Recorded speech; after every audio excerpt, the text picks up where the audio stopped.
Ok les amis, la suite du Red Bull Challenge. On retrouve GMZ. GMZ, rappelez-vous, on l'a vu dans une vidéo précédente, il a gagné contre Moose. Et GMZ, c'est un Français qui est expert des Atlantes. C'est vraiment le top du top au niveau Atlante.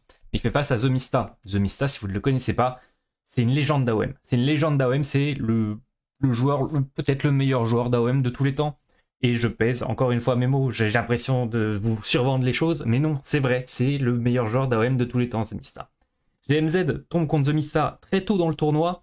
Pourquoi? Parce que ça a été fait par Seed, un peu comme au football, au tennis. C'est fait pour que les joueurs les mieux classés ne se rencontrent pas en premier. Le problème, c'est que GMZ a peu de temps de jeu sur Retold et n'a pas beaucoup joué en ladder. Et du coup, se retrouve assez bas dans le classement.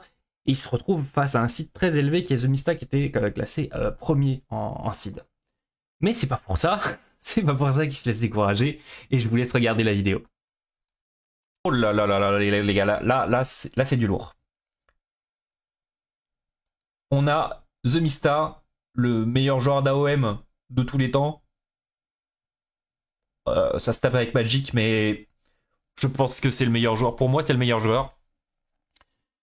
Alors, il est assez mystérieux parce que, c'est-à-dire que niveau ladder, il a fait 19 games, 19 parties, 19 victoires au tout début, et après il a pu toucher au ladder. Comment il s'est entraîné, je ne sais pas. Est-ce qu'il s'est entraîné? C'est sûr et certain. Mais où et comment, je ne sais pas. Il a dû faire juste des parties privées avec des training partners, et pour pas montrer comment il jouait peut-être. Et de l'autre côté, on a GMZ. Je ne sais pas si la première partie de GMZ ira sur YouTube, mais GMZ, un expert Atlante, expert d'Uranos. Et là, il est obligé de jouer Chronos parce que bon, bah, c'est DBO3, on joue pas son main dieu à toutes les parties.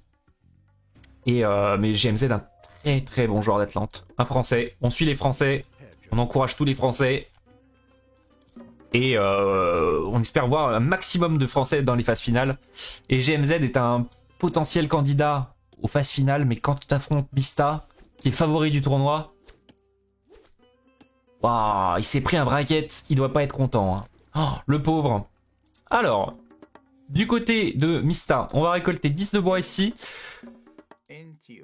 À noter, là maintenant, vous construisez un camp de mineurs important. Vous construisez un camp de mineurs et ça va quand même déposer le bois dans le camp de mineurs. Regardez, avant c'était pas le cas. Avant c'était pas le cas. Regardez, hop, hop, hop, hop. Ici, ce chiffre. Hop, on est passé à 110. Alors que c'est un camp de mineur, pas un camp de bûcheron. Je le ferai sur une vidéo YouTube où je vous expliquerai ces petits tricks. Il y a plein de petites choses comme ça qu'on doit savoir. La question a été posée dans les commentaires d'ailleurs. C'est une réponse, mais je le redirai dans la vidéo YouTube. Ok, on a build order. On a construit notre monument du côté, de Mista. On en voit 4 à l'or. On en a 5 à la nourriture. Alors, le match-up. Isis contre Chronos. J'ai envie de vous dire, heureusement que les héros Atlante se sont fait buff avant ce match. Ça arrange beaucoup GMZ parce que les ancêtres, il va falloir les gérer. Les scorpions, faut les gérer aussi. Donc c'est un bon avantage. On a beaucoup de villageois alors dès le début parce qu'on fait Crue du Nil du côté de Mista. Crue du Nil qui coûte 135 d'or et 5 de faveur. Donc on a le monument, on récolte de l'or. Toujours logique les gars. Récoltez les ressources dont vous avez besoin pour faire vos upgrades. Tout doit avoir une raison. Et ça vous donne un petit peu de nourriture en passif. Un petit peu comme les cavernes des rêves pour Hades qui donnent de l'or en passif. Là, ce sera de la nourriture en passif. Du côté de GMZ, on va switch le POV pour cette partie. On va pas rester sur un joueur. À moins que vous vouliez rester sur un joueur. La diff de points, c'est juste les oracles qui se coûtent mieux que le prêtre, non. Les Égyptiens ont toujours un score nul au début, je ne sais pas pourquoi.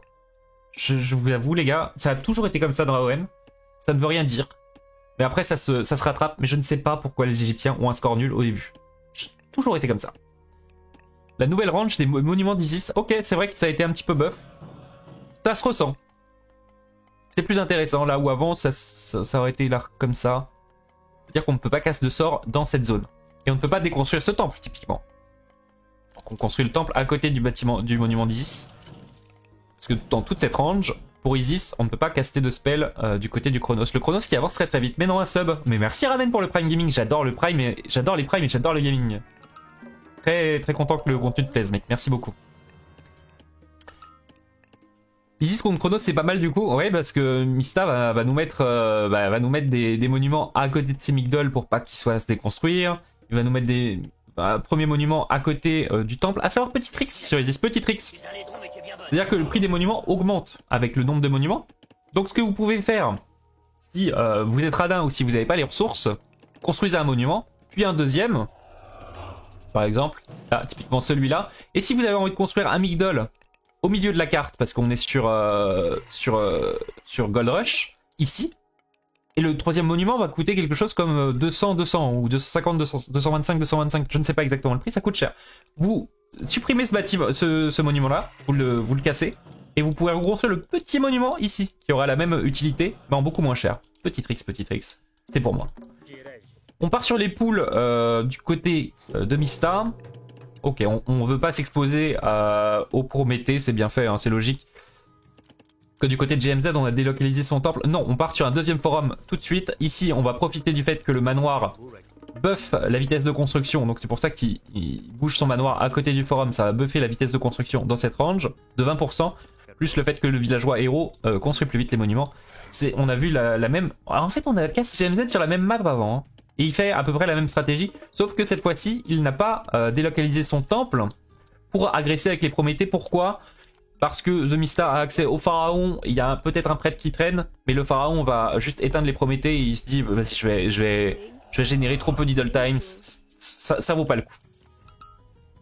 Donc on va partir sur 2 TC du côté de GMZ. Mista a l'info qui a été... Il a l'info ou pas, hein? Il a pas l'info, hein. Il s'est arrêté à 1 cm. Elle fait rêver toute l'Égypte, la colline des mines d'or. Ah bah là t'es le roi du monde quant à ça. C'est peut-être à cause du coup des bâtiments égyptiens. Bah, au début t'as les tours et les tours ça coûte quand même de l'or, tu vois. Ah, c'est pas ça, hein. Le forum coûte 550 d'or et 350 ça coûte un peu moins d'or peut-être. Non, je ne sais pas. Si quelqu'un sait dans les commentaires pourquoi le score des Égyptiens est faible au début de partie, moi ça m'intéresse. Je n'ai jamais su pourquoi. Il doit y avoir l'explication quelque part sur internet, mais je ne sais pas pourquoi. Il y a rien de logique qui me vient en tête. Les tours coûtent de l'argent. Les bâtiments coûtent pas de l'argent certes, mais les tours coûtent de l'argent. Le fait de farmer que 2 ressources au lieu de 3, non. Genre au début quand tu spawns, ton score est plus faible. Pourquoi? Je ne sais pas. Ah non, ça c'est vrai les gars, c'est les villageois récoltent moins vite, on récolte moins de bois. Mais c'est pas ça, quand tu spawns, pourquoi t'as moins de... T'as 3 villageois, mais bon. D'autres cibles t'en as 4, mais les Norse t'as 3 nains. Enfin, Thor t'as 3 nains ou t'as 3 villageois. Y a pas de logique. Alors, c'est pas grave, on revient sur la game, on construit une petite armée du côté de James. On est très slow des deux côtés. Problème c'est que Mista ne sait pas que GMZ est sur un deuxième forum. Il va le voir très très vite. Quand est-ce qu'on va casser la prospérité du côté de Mista? Là il va avoir l'info. Il a toujours pas l'info. Mais c'est quel manque de chance ça. Après peut-être qu'il s'en doute hein, au bout d'un moment. C'est-à-dire qu'il sait que le forum est là. Il a pas envie de s'approcher pour prendre l'info. Il peut raid là. Ouais voilà. Il a fait une petite caserne. Il va mettre une petite pression parce que on peut fast héroïque avec Isis. Mais on peut aussi jouer avec un petit peu d'unité comme ça. Il voit que GMZ a une petite armée ici. Il y a plus d'armée que lui. Hein. Pourtant GMZ qui a une tonne de ressources. Ah oui, non d'accord, ok. Je me disais, c'est pas logique, il a plus d'armée mais il a moins de ressources. Ça n'allait pas. Il a plus d'armée et plus de ressources, ça n'allait pas. C'est parce que notre ami Mista, il a fait une petite caserne, il a sorti 2-3 hommes d'armes. Des hommes d'armes qui sont buffs, qui sont en x5 contre l'infanterie, et je pense que c'est une bonne unité contre les Atlantes, parce qu'ils vont sortir des Myrmillos, et ça va se faire counter plutôt sec. Hein. On a les upgrades des Anubites. Ok, on commence à push un petit peu, on va avoir accès aux ancêtres. Est-ce qu'on va cast les ancêtres dans la base pour générer de l'idle time? Voilà, et il cherchait le forum, les gars. Il cherchait le forum, il le trouvait pas, il devenait fou. Il voulait avoir absolument la vision sur ce forum. Merci pour les follow, les gars, c'est gentil. Ok, on n'a pas fait le tricks avec le monument. On a investi. On a investi du côté de Mista. Et c'est pareil, Mista. On lui dit, bah écoute, t'as tout l'or au milieu. Et bah écoute, je construis un Migdol au milieu. Excellent.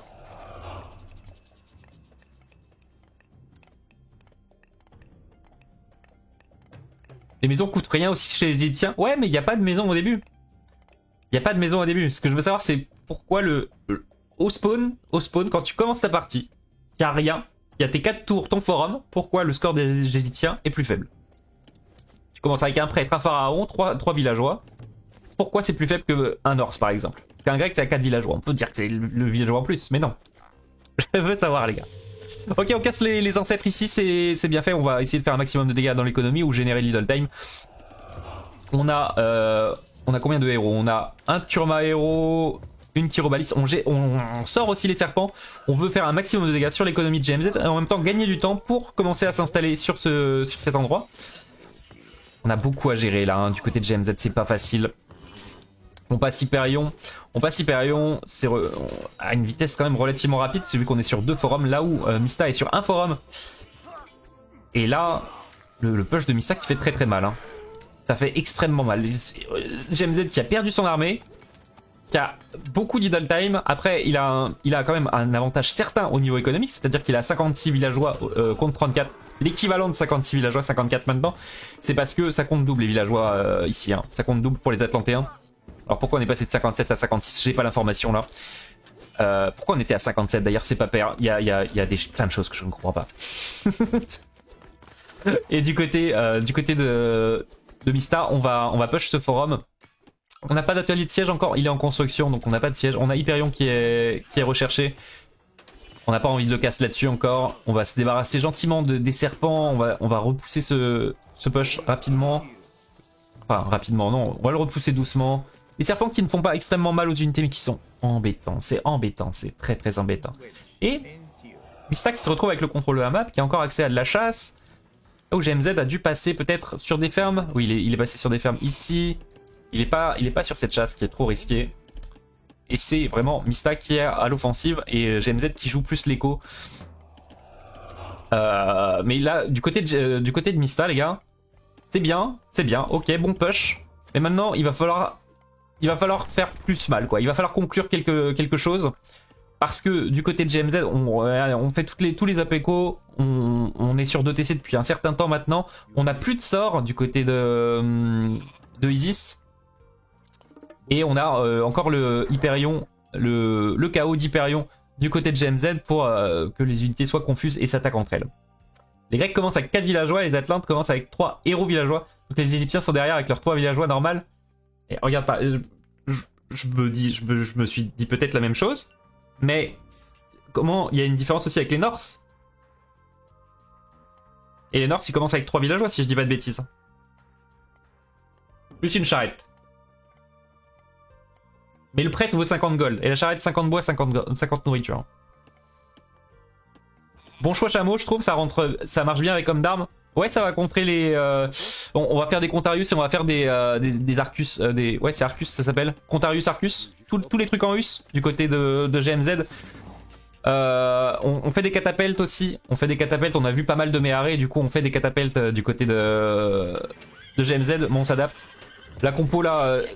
classique on va dire c'est quand même beaucoup de Contarius et des Arcus, mais là on rajoute des catapultes à la compo qui sont contrées par les hommes d'armes. Les joueurs jouent à pierre feuille ciseaux, c'est tu fais ça je fais ça, tu fais ça je fais ça, ils s'adaptent très bien l'un à l'autre. On a pas mal de prêtres du côté de Mista, c'est très bien fait parce qu'on sait que les satyres les gars, ça fait un dégât monstrueux, hein. C'est très très fort comme unité, on les voit pas tirer leur truc là, et regardez les petits pics là, paf là du bit. Et ça a été très rapide, hein. C'était très très rapide. Ok, on garde les petits oracles, hein. Regardez pour les joueurs Atlantes, on les garde dans les corners, pas besoin de scouts, c'est juste des générateurs de faveur maintenant. Alors, on est content du côté de GMZ parce qu'on a un avantage économique. On est un petit peu derrière niveau armée, mais ça se ressent pas parce qu'on peut pas push du côté de Mista. Par contre, le problème qu'on va avoir, c'est qu'on est sur Gold Rush. Et cette mine d'or, elle arrive à bout. Il va falloir sortir de sa base du côté de GMZ. Et Mista le sait. Alors attention du coup à Mista de ne pas s'empaler, mais là il estime avoir un petit avantage militaire. Je pense qu'il l'a. À part si c'est front les catapultes qui vont faire quand même très mal au Méharé, je pense. La satire, la micro qui est très bonne. On recule pile la satire en dehors de la range des prêtres. Et non, les Méharé qui arrivent quand même à, malgré tous les catapultes à push. Hein. Oh là là là là, l'armée de chameliers qui est vraiment très forte du côté de Mista. Hein. Quand les chameliers sont en masse, j'aurais pas parié sur cette unité. Après, il y a aussi les scorpions, les deux scorpions. Malheureusement, ce scorpion qui va s'en tirer avec très peu d'HP. Et là, GMZ qui va faire face à un gros problème. Comment je sors de ma base face à ça, face à ce monstre? C'est très compliqué. Hein. Regardez la vision de Mista. Il a tous ces petits obélisques à gauche, à droite, et il sait très bien, il s'empale pas, je vais pas envoyer ma tour de siège et tout, j'ai juste à attendre que mon adversaire n'ait plus d'or. Mon ami copilote m'a dit, dans la mythologie, le score de départ des Égyptiens est souvent perçu comme plus faible en raison de leurs conditions de départ spécifiques. Les Égyptiens commencent généralement avec un forum, un pharaon, un prêtre et 2 laboureurs. Comparé à d'autres civilisations, cela peut sembler limité car ils n'ont pas autant de ressources ou d'unités initiales. Bah là, ils ont 3 villageois dans cette édition. Là, les Norse sont 3 villageois aussi. Ils ont leur prêtre qui coûte 50 gold. Là où les Norse ont un chariot qui coûte... Non, ils ont pas de chariot, les Norse. Non, j'ai raconté n'importe quoi. Ils ont pas de chariot dans cette édition. Donc ils ont juste 3 villageois contre 3 villageois. Et pourtant, le score est plus bas.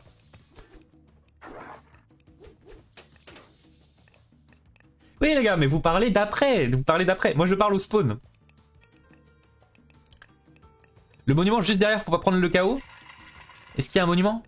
Oh, c'est bien. Et voilà, regardez, il a détruit son monument ici pour en remettre un là. Et pour pas prendre le chaos. Ça, c'est très bien fait. Il le connaît, le Trix Mista, hein. Il a déjà joué au jeu, apparemment.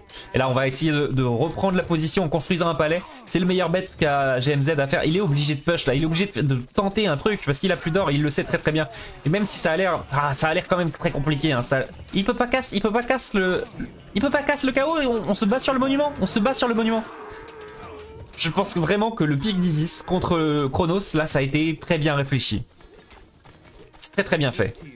La compo d'armée était très bien réfléchie aussi.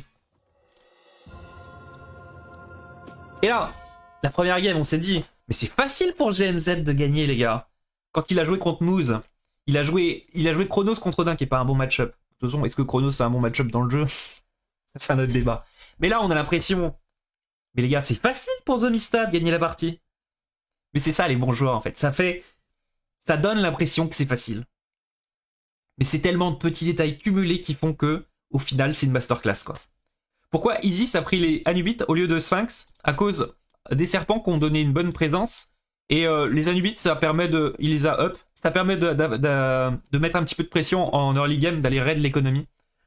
Après, tu peux prendre les Sphinx, hein. Y a rien de mauvais. Les deux se jouent. C'est juste un choix du joueur. L'éclipse aurait été bien aussi, là. Honnêtement, dans cette game, les serpents n'ont pas été très utiles. Et les Sphinx auraient eu la même utilité que les Anubites. Donc il aurait pu prendre Eclipse, peut-être que ça aurait été même mieux. Mais c'est un choix de joueur, les deux se jouent vraiment. C'est très bien joué, il n'y a aucune erreur. Il n'y a aucune erreur de The Mista, il n'y a pas d'erreur. Est-ce qu'il y a une erreur de GMZ? Pas vraiment, j'ai l'impression que ça se joue au match-up. Hein. Est-ce que GMZ a fait une erreur? Est-ce que le choix de prendre un deuxième forum sur cette map spécifiquement où il faut sortir de sa base, c'était peut-être ça l'erreur? Parce que c'est une map qui n'est pas dans le map pool, c'est-à-dire que les joueurs, à part s'ils jouent des parties privées, ils ne sont pas entraînés sur cette partie. Sur cette carte. Trop plaisant, je déteste les Égyptiens, mais là c'est trop bien joué, c'est parfait, il n'y a pas d'erreur. Il n'y a aucune erreur, il a joué un TC tranquillement. Il a... je sais pas, c'est parfait, il a une bonne gestion de l'économie. Il avait même 52 de faveur à la fin, il pouvait sortir d'autres unités mythologiques, il avait pas les ressources nécessaires pour sortir les scorpions, mais... Parfait, bien joué. Excellent Mista. Qui va être un des favoris du tournoi et qui le montre.